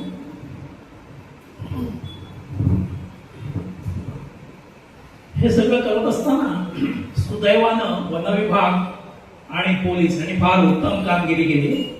एकदा आम्ही त्यांना सांगितलं, नंतर आम्ही फोनवर त्यांच्या कायम संपर्कात होतो, पण कुठल्याही गोष्टीसाठी आम्हाला त्यांच्याकडे जावं लागलं नाही. सातत्यानं तिथले अधिकारी आमच्याशी संपर्क करायचे, सगळ्या गोष्टी घ्यायचे, सगळी माहिती करून घ्यायचे, जे काही करायचं असेल ते करायचं. पण त्यामुळे नंतर आम्हाला थेट फील्डवर कधी जावं लागलं नाही. त्याच्यामुळे या वेगवेगळ्या रॉक्स या प्रकरणात आम्हाला तसं कुठे काही फार मोठं धोका किंवा कोणाकडून झाला नाही. नंतरच्या काळामध्ये कासवामध्ये मात्र काही प्रमाणात झालं, खूप मोठं नाही, पण स्थानिक एखाद्या गावानं सांगितलं आम्हाला, आम्ही गेलो होतो, नंतर येईल, पण ती गोष्ट आता बरोबर आली की सांगतो. तर कासवाचं संरक्षण करा सांगण्यासाठी आम्ही गेलो होतो. गावाचं नाव सांगत नाही मी आता, पण तिथे बसवल्यावर ते सरपंचाच्या घरात सरपंचाने आम्हाला सांगितलं, हा ऐकला, चहा वगैरे करायला सांगितलं. मला जरा थांबा, मी आलो, तोपर्यंत चहा घ्या. चहा करायला पण भरपूर उशीर लावला त्याने आणि तो माणूस निघून गेला. आम्हाला जवळजवळ आम्ही असेच बसलो होतो, आता निघायचं का, तेवढ्यात त्यांनी चहा आणला झालं. आणि मग हळूहळू लोक आले, 5-25 लोक गावातले आले आणि त्यांनी आम्हाला सांगितले की आम्ही लहान होतो तेव्हापासून कासव मारून खातो, आम्ही कासवाची अंडी काढून खातो, गुरांना घालतो. आतापर्यंत आम्हाला कोणी या संदर्भात विचारलं नाही. तुम्ही कोण आलात तिथे विचारायला आम्हाला? हे तुमचं काहीतरी बंडल आहे आणि तुमचं त्याच्यात खाबोगिरी काहीतरी, तुम्ही कोण सांगता? आमच्या गावात पाऊल टाकायचं नाही, परत आला तर टाकायचं करून टाकू तुमच्या. अशा पद्धतीने केलं होतं त्यांनी. परंतु कायदा होता, वन विभाग आमच्या बरोबर येतो, हे सगळ्या गोष्टी करताना कायमस्वरूपी वन विभागाचं मोठ्या प्रमाणात सहकार्य मला असायचं, पोलीस बरोबर असायचे. त्याच्यामुळे विशेष काही असं झालं नाही, पण छोट्या मोठ्या या गोष्टी सतत होत राहायच्या. हे सगळं करत असताना कधी कुठल्या अपघाताला सामोरं जावं लागलं नाही? आता या पापोळ्याची बांधलेलं ते तुम्ही कदाचित वर चढला असाल बघायला, असं काय ते करताना कधी जीवावर बेतलं?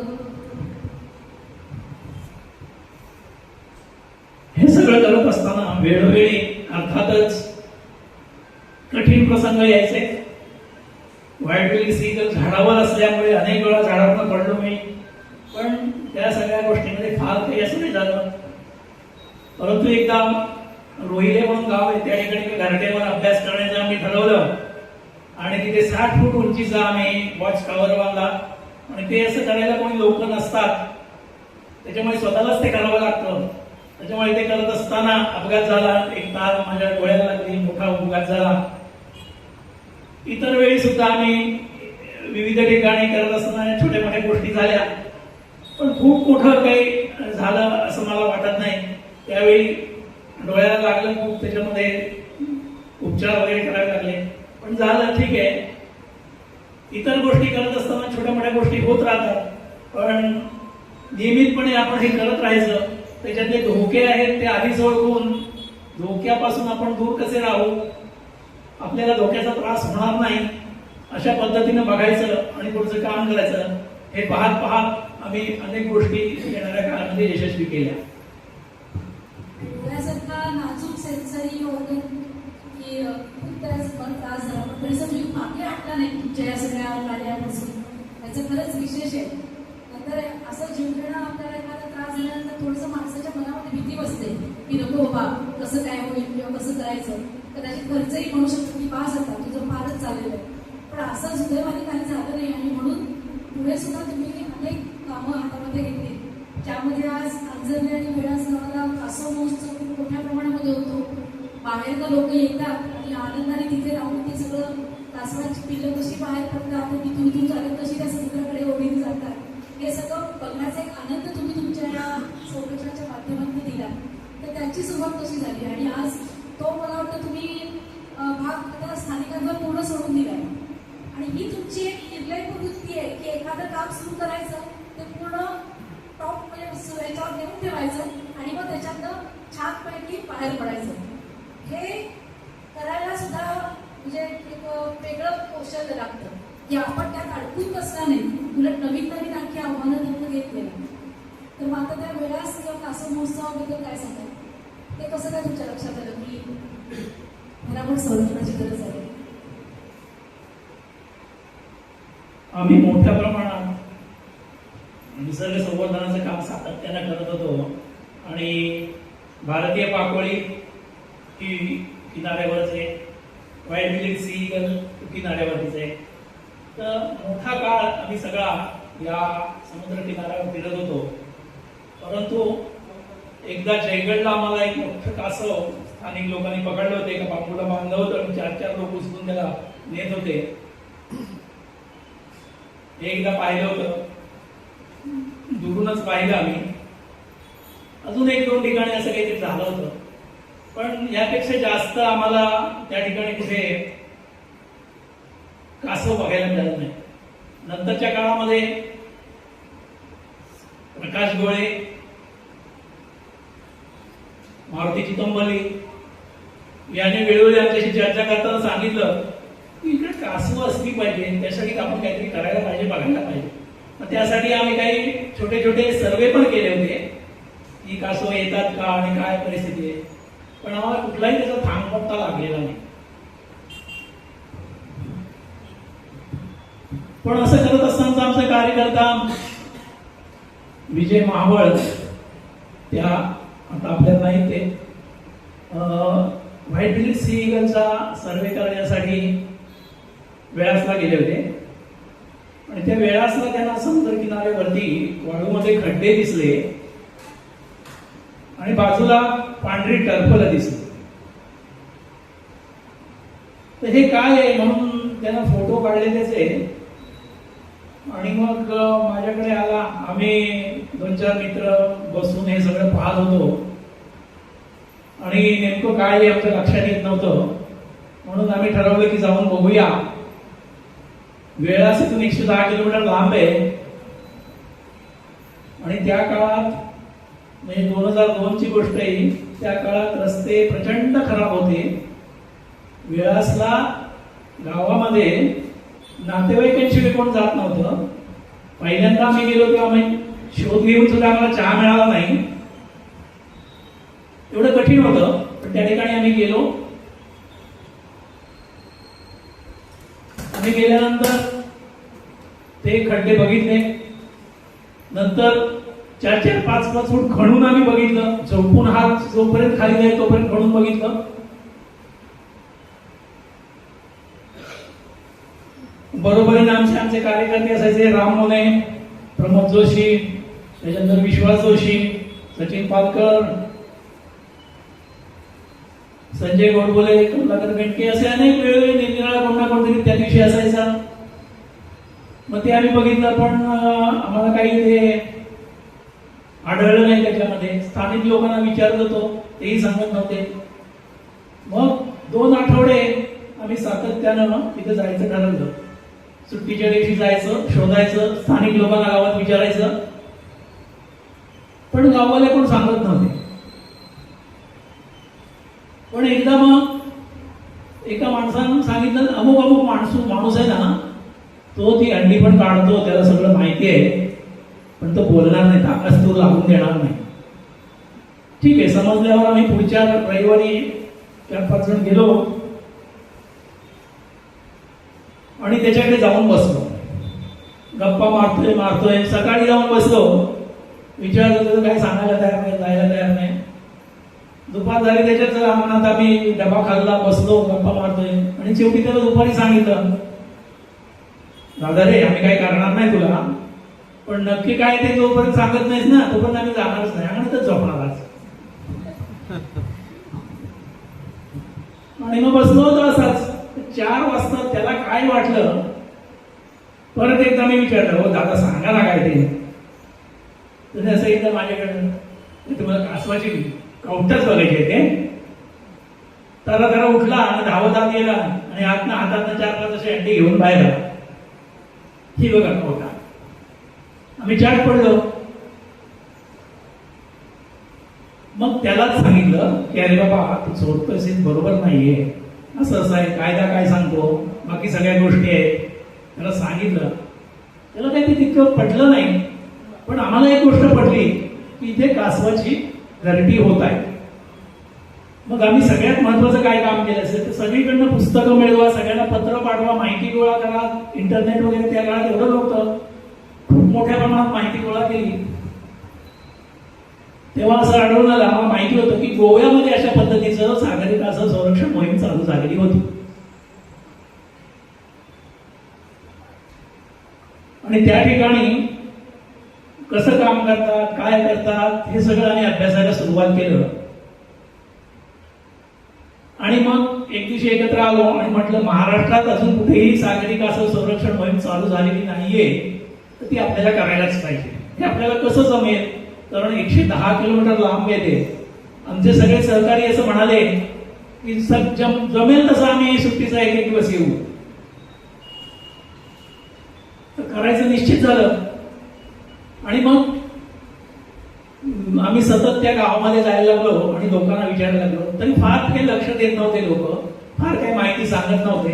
त्यांना विचारायला वाटायचं हे कोण लोक आले, काय असेल, करतील काही, जातील, हा करूया जाऊया असं म्हणायचे.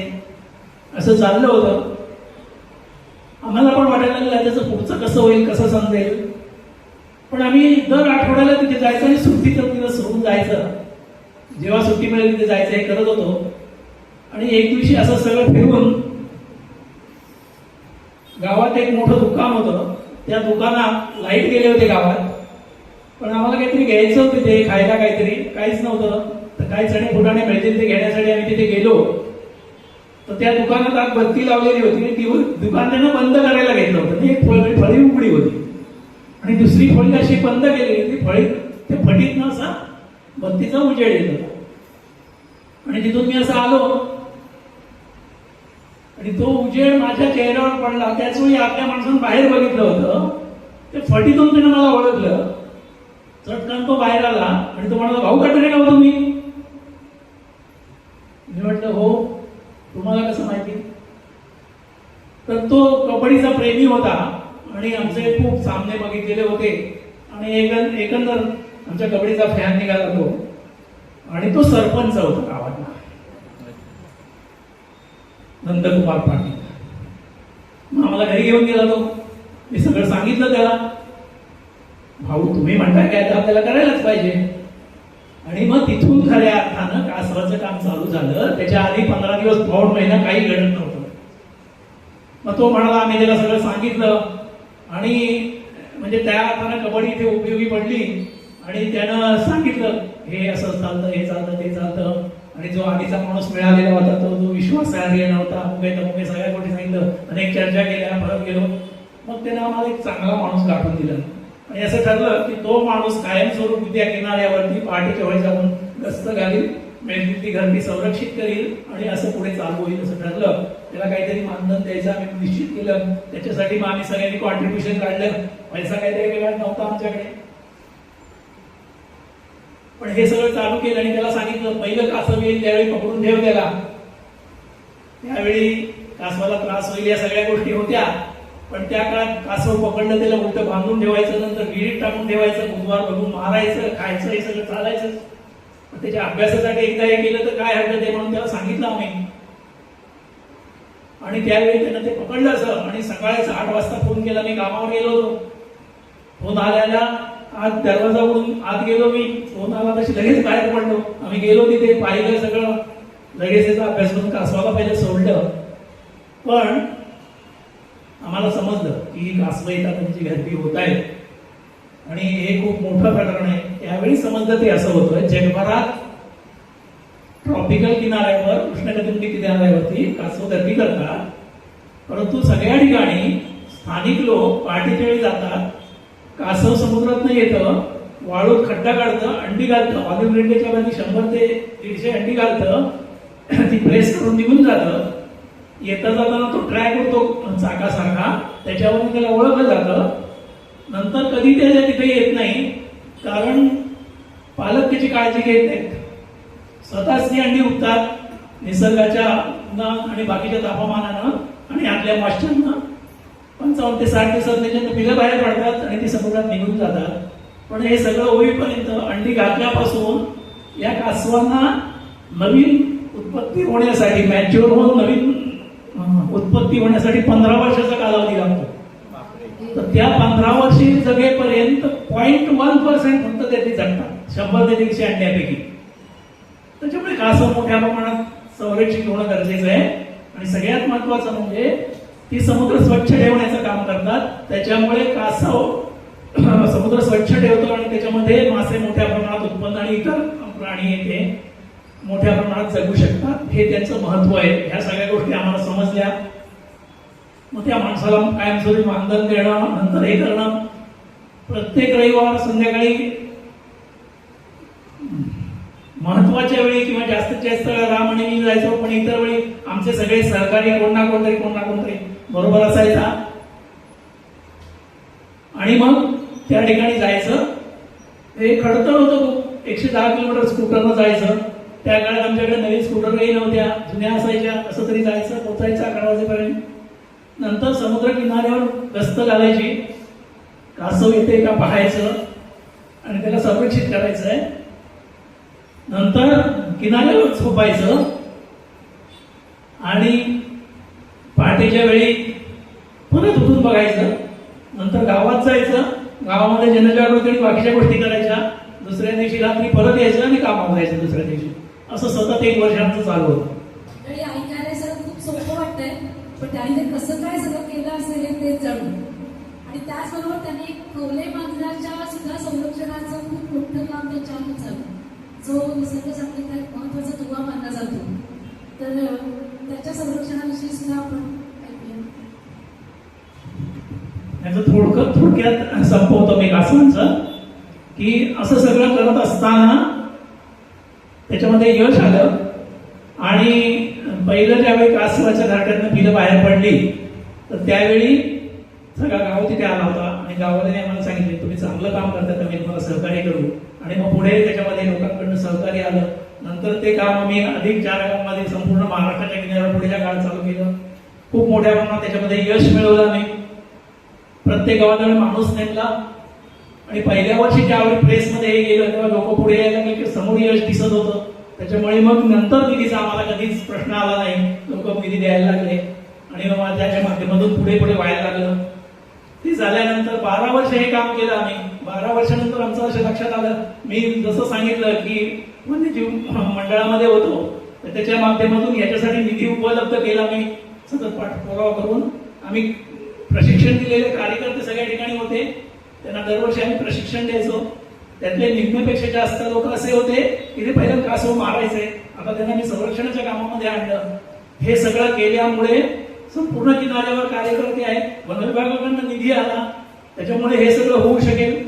त्याच्यामुळे आम्ही असं म्हणतो की हे सगळं आता वन विभागाकडे हँडओव्हर करायचं. पूर्वी वन विभागाच्या सहकार्याने करत होतो मी, पण आता निधी आल्यामुळे पूर्णपणे सहकार वन विभाग ते बघेल असं झालं पुढे.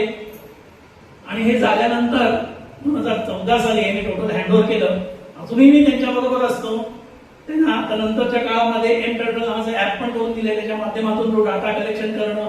आता जी कमिटी आहे कासव संरक्षण आहे त्याच्यामध्ये पण मी आहे, त्याच्या बरोबरीने आहे मी, पण मुख्य काम ते करतायत. आणि मग वेळासला पहिल्यांदा आपण कासव महोत्सव चालू केला. महत्वाचं त्यावेळी असं होतं की कासव येतात त्यांच्या संरक्षणासाठी आम्हाला लोकांनी निधी दिला होता. तर त्या लोकांना देणगी करायला बोलवावं आपण तिथे आणि त्यांना दाखवावं काय ते. आणि ते त्याचबरोबर म्हटलं सगळ्या लोकांसाठी पण ठेवूया. तर त्यांना बोलवलं आम्ही. स्थानिक लोक तयार नव्हते हे करायला, पण आम्ही लोकांना अंगणात झोपवलं. पण सकाळी कासव बघितल्यानंतर त्यांना खूप आनंद झाला आणि ते म्हणाले आम्हाला अंगणात काय बागेत पण आम्ही झोपू, पण हे खूप चांगलं आहे.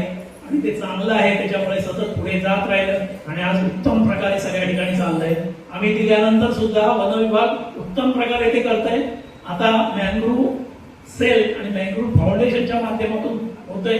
आता रिसर्च आणि बाकीच्या गोष्टी खूप मोठ्या प्रमाणात चाललंय आणि संपूर्ण महाराष्ट्र हे पहिल्या नंबरात भारतामध्ये आहे कासव संरक्षणाच्या बाबतीत. ही एक खूप आनंदाची गोष्ट आहे.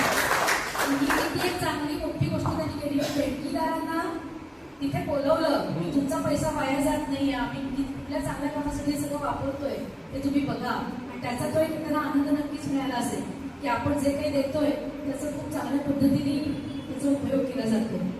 तर तुम्ही त्याच्याबद्दल काय सांगाल? आता बोलता बोलता तुम्ही जे सांगितलं ते सुरुवातीपासून मी जसं म्हटलं की माझ्या घरातूनच मला ज्या गोष्टी आल्या, एक नैतिक मूल्य जी मला समजले, त्याच्यामुळे आमचा संघर्ष क्रीडा मंडळ असो किंवा सह्याद्री निसर्ग मित्र किंवा इतर कुठल्याही माध्यमातून आम्ही पूर्णपणे ट्रान्सफर्ड काम करायचं ह्या गोष्टी ठेवतो. त्याच्याचमुळे लोक आपल्यावर विश्वास ठेवू शकतात हे आम्हाला माहिती आहे. त्याच्यामुळे पूर्णपणे त्याच्यामध्ये आम्ही निश्चित ह्या गोष्टी करत असतो. कासवाचं एक काम करत असताना खूप मोठ्या प्रमाणाचे कार्यकर्ते इतर लोक बाकी सगळे करत होते. त्याच्याच माध्यमातून आम्हाला मोठ्या प्रमाणात देणगीदार द्यायला लागले, आमच्यावर विश्वास ठेवायला लागले, यायला लागले.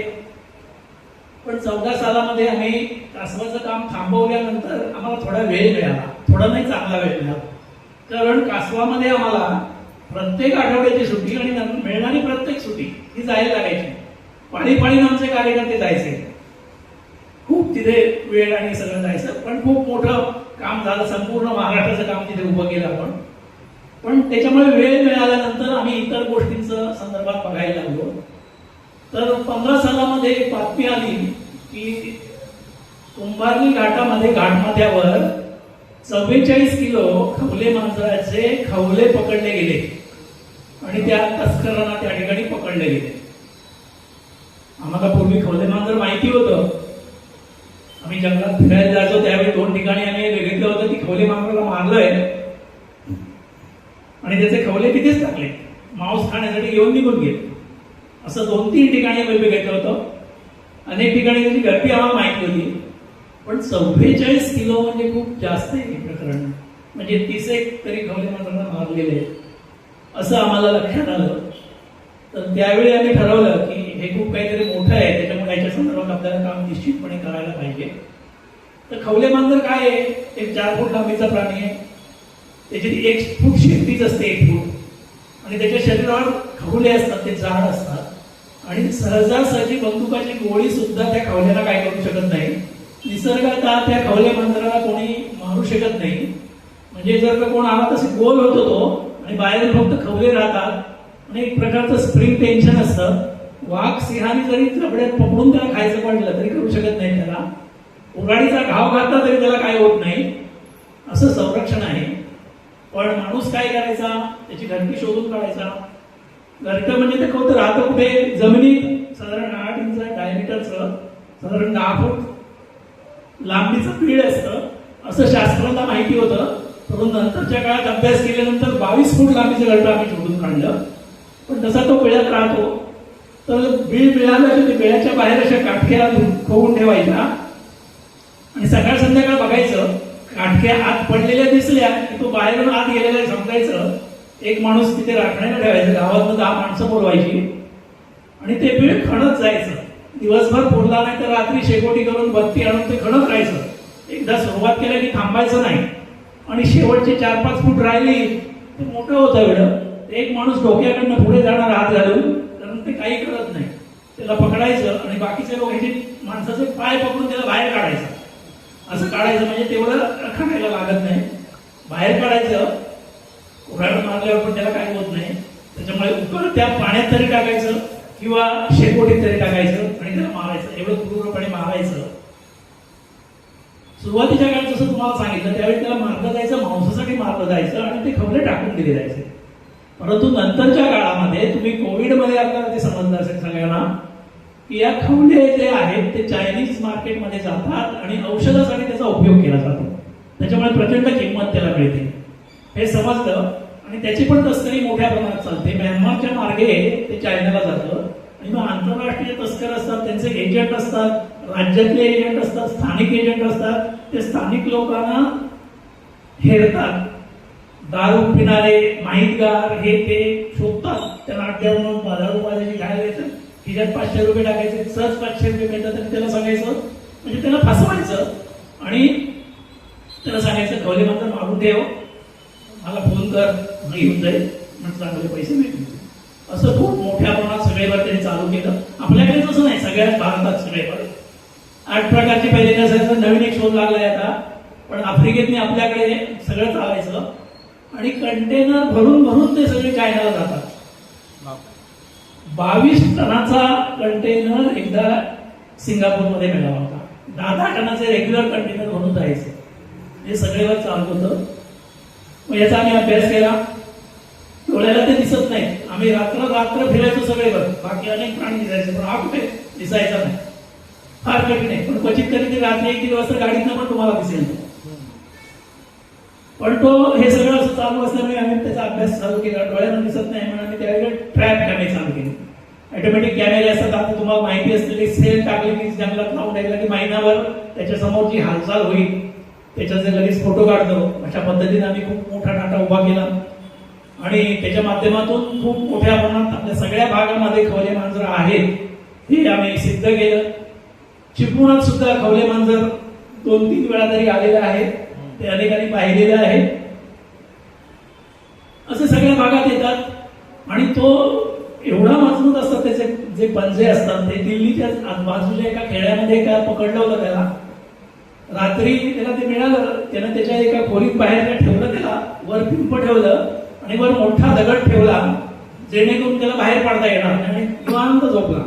सकाळी रात्रभर झाली त्यामुळे उशिरा उठला. सकाळी उठल्यानंतर म्हणाला बघूया याचं काय येते, याला काय खायला घालूया म्हणून पिंप बाजूला गेलं. बघतो तो काहीच नाही, तो गायब.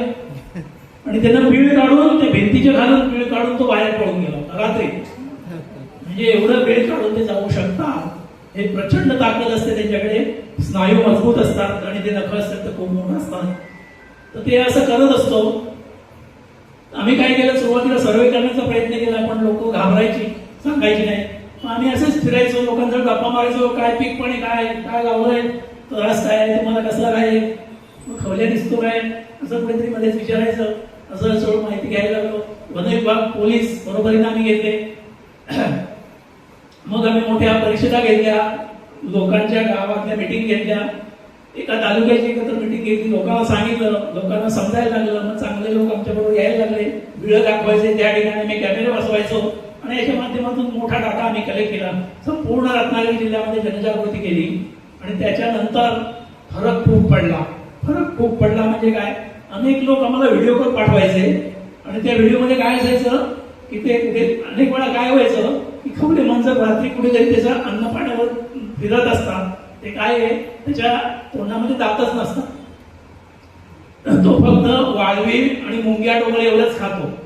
त्याच्यामुळे वारुळं फोडायची आणि त्याच्या जिभेने हातबाहेर घेऊन त्याला जे चिकटेल ते खायचं, असं त्याचं एकंदर असतं.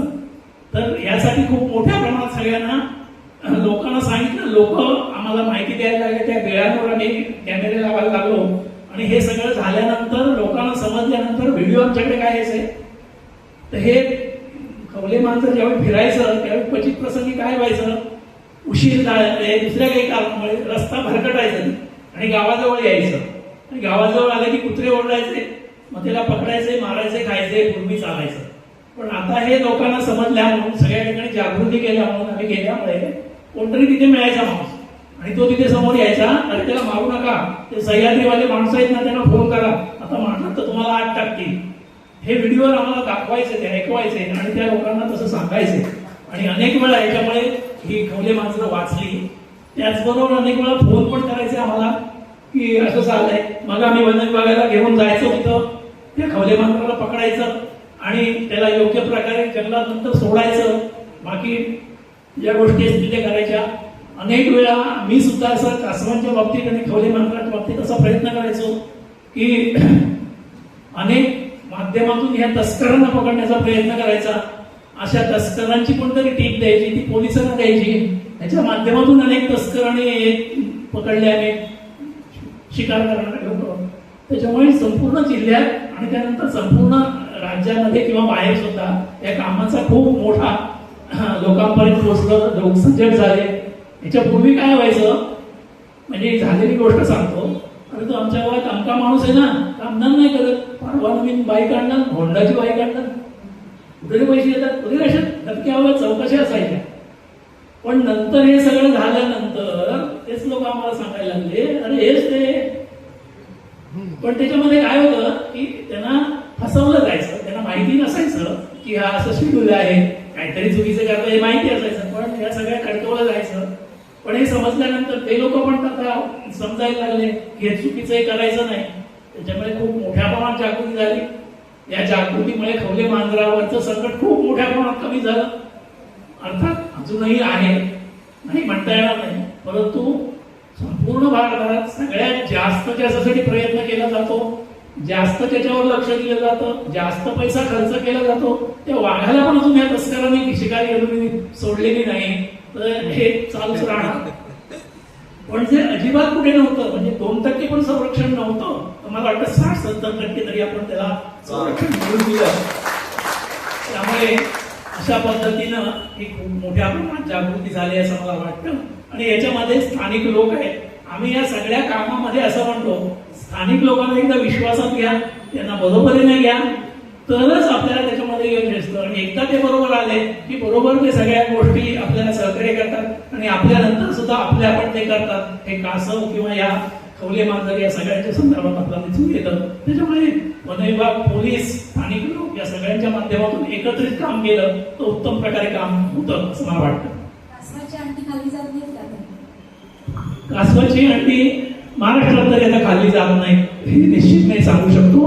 पण क्वचित एखाद्या नवीन किनाऱ्यावर पहिल्यांदाच कासवानं घरटं केलं, तिथे कोणी पोहोचू शकलं नाही, तर 0.01% शक्यता आहे. नाही म्हणता येणार, पण नाही असं सांगू शकतो आपण.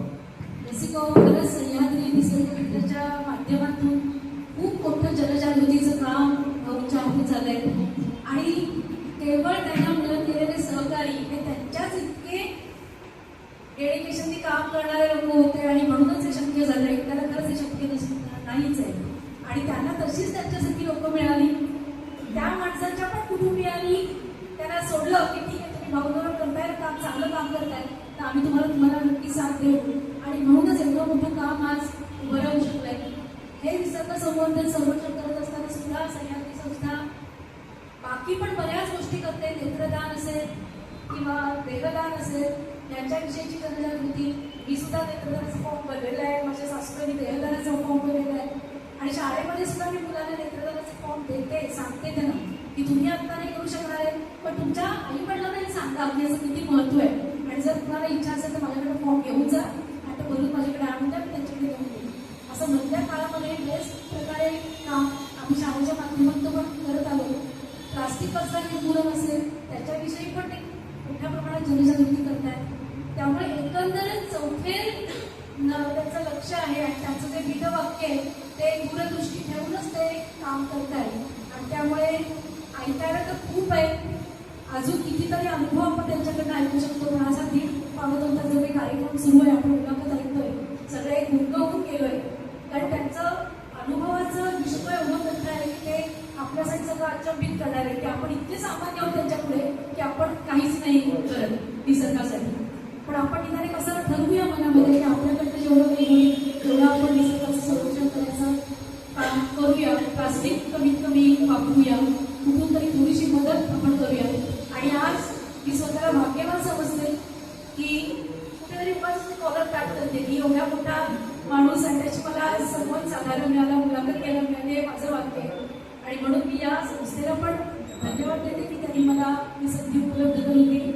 आणि पुढचे जे काही तुमचे सगळे उपक्रम आहेत त्यासाठी आमच्या मनापासून शुभेच्छा. आणि मला वाटतं की पुन्हा एकदा भाऊची आपण छोटीशी मुलाखत पुन्हा एकदा घ्यायला हवी, कारण त्यांच्याकडे खूप गोष्टी आहेत ज्या ऐकण्यासारख्या आहेत. त्याला वेळोवेळी आलेले अनुभव ते किती असणार आहेत त्यांच्याकडे. आणि म्हणून मी पण एक विनंती करते की तुम्ही एखादं पुस्तक द्या तुमच्या या सगळ्या अनुभवांवर असं समृद्ध करणाऱ्या लोकांना. या तरुण पिढीला त्याच्यातून खूप छान प्रकारचं मार्गदर्शन मिळू शकेल. आणि एवढे वर्ष चालू असलेली संस्था अखंड चालू राहील, त्याला अखंड लोक जॉईन होतील, मिळतील आणि अनेक तरुण तुमच्याबरोबर येतील आणि हे काम तुमच्याकडे चालू होईल. मी खरंच पुन्हा एकदा तुम्हा सर्वांचे पण ऋण व्यक्त करते की तुम्ही खूप छानपैकी हे सगळं अनुभवताय, ऐकलं आणि त्यामुळे त्यांना पण भरभरून बोलता आलं. तर तुमच्या चेहऱ्यावर त्यांना कळत होतं की असे लोक सगळे ऐकतात आपण जे बोलतोय ते.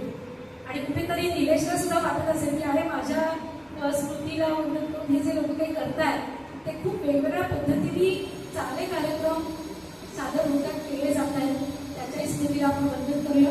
आणि भाऊचे मी मनापासून ऋण व्यक्त करते आणि इथेच थांबते. जाता जाता एकच सांगतो, आज या ठिकाणी मला बोलण्याची संधी मिळते. एका टीमचा कॅप्टन म्हणून मी या ठिकाणी आहे. पण हे सगळं करत असताना आमचे सगळे सहकारी, हितचिंतक, मार्गदर्शक हे सगळे माझ्या पाठीमागे असल्यामुळे हे जे सगळं झालंय ते माझ्या सगळ्या सहकार्यांचं आहे आणि त्यांच्या वतीनं मी आज या ठिकाणी आलोय. आणि हे मला बोलण्याची तुमच्याबरोबर संधी मिळते. आणि त्याचबरोबर मी या ठिकाणी आपण सर्वांना, आपण या क्षेत्रातल्या, पण आपण असा प्रयत्न करूया, मॅडमनी जसं सुरुवातीच्या काळात सांगितलं की जागतिक तापमान वाढ आणि ज्यामुळे या सगळे जे प्रश्न आहेत ते सोडवण्यासाठी किंवा किंबहुना स्वतः येणाऱ्या काळामध्ये आनंदानं जगण्यासाठी, निसर्ग संवर्धनासाठी प्रत्येकानं प्रयत्न करूया, या दृष्टिकोनातून सर्वांनी प्रयत्न करूया. पुन्हा एकदा सर्वांचे आभार मानतो. धन्यवाद.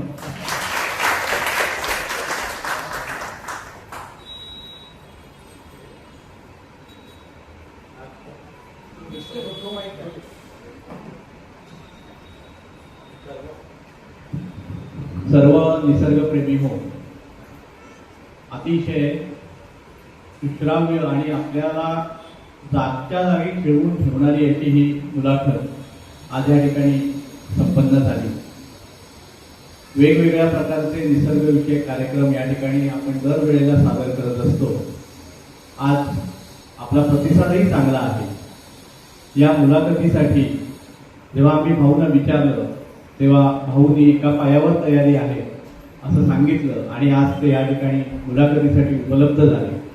त्याचबरोबर मुलाखत कुणी घ्यावी, कारण भाऊंसारख्या माणसांची मुलाखत तितक्याच खोलामोलाच्या माणसाकडनं त्यांची घेतली जावी असं आमच्या मनात आलं. आणि समोर नाव आलं सौ स्नेहल जोशी, आणि त्यांना मी फोन करता क्षणी त्यांनी माझ्या विनंतीला मान दिला आणि या ठिकाणी मुलाखतीसाठी त्याही या ठिकाणी उपलब्ध झाल्या.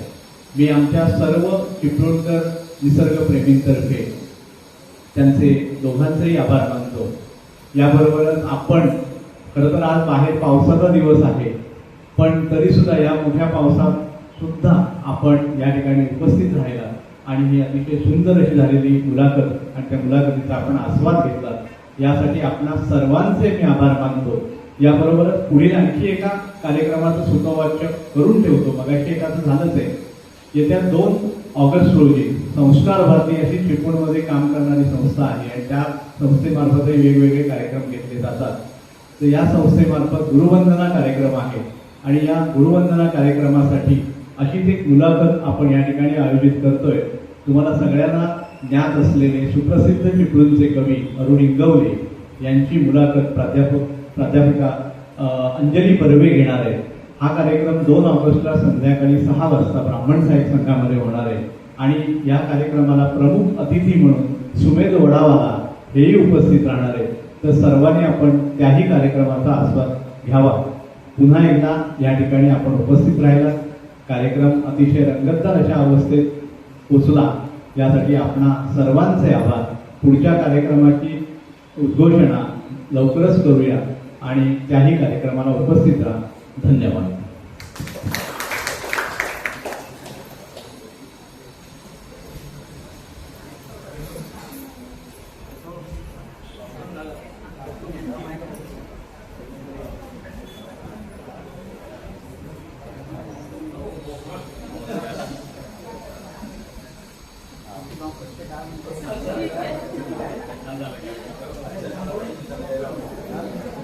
बोला